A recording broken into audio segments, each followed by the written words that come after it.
Merhaba, ben Baykanat ekibinden Neslihan. Bugün sizlere el arabalarının daha uzun ömürlü kullanılabilmesi için ne tür uygulamalar yapabileceğimizden bahsedeceğim. İnşaatlardan bahçe işlerine, tarım ve hayvancılığa kadar neredeyse fiziksel iş yükü bulunan her alanda el arabalarından faydalanıyoruz. Hafif yüklerin taşınması için kullandığımız el arabalarının daha uzun ömürlü olması için yapabileceğimiz bazı uygulamalar ve kaçınmamız gereken bazı detaylar vardır.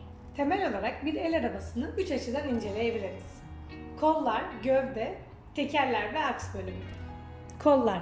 El arabası kollarını her kullanımdan sonra bir bez yardımıyla silmek oldukça önemlidir. Bu sayede kol kısmında oluşan kalıntılar herhangi bir aşınmaya sebep olmaz. Bunun yanı sıra kolların tamamen kuruduğundan emin olmadan arabanızı kaldırmamaya dikkat etmelisiniz. Islak ya da nemli bırakıldığı zaman paslanma olabilir.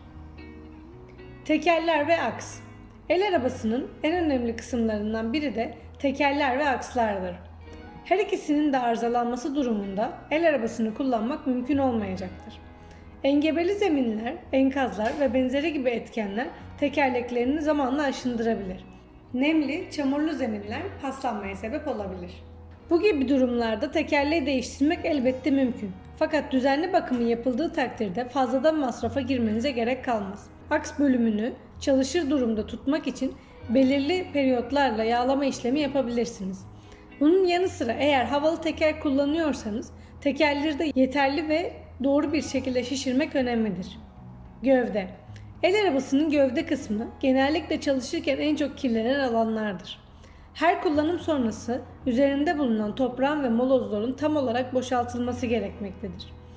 Sonrasında üzerinde kalan kir ve tozlar için daha geniş çaplı bir temizlik yapılmalıdır. Eğer gövde kısmında pas oluşmaya başlamışsa pas sökücü kullanmakta fayda var. Temizleme işleminden sonra el arabasını ıslak ya da nemli bir şekilde kaldırmamaya özen gösterin. Gerekirse el arabasının gövdesi paslanmayı önlemek için ve dayanıklılığı arttırmak için boyanabilir. Demonte bir araba kullanıyorsanız gövde kısmında bulunan vidaların sağlamlığını da kontrol etmeyi göz ardı etmemelisiniz. El arabaları oturur biçimde değil, duvara dayalı olarak dik bir şekilde muhafaza edilmelidir. El arabası tercihiyle alakalı da önemli bir detay bulunmaktadır. Kargo kolisi taşımak amacıyla alınacak olan bir taşıma arabasının 300 kilo kapasiteli olmasına gerek kalmayacağı gibi taş taşıma niyetiyle alınacak olan bir arabanın 50 kilo gibi düşük kapasiteli olmaması da önemlidir.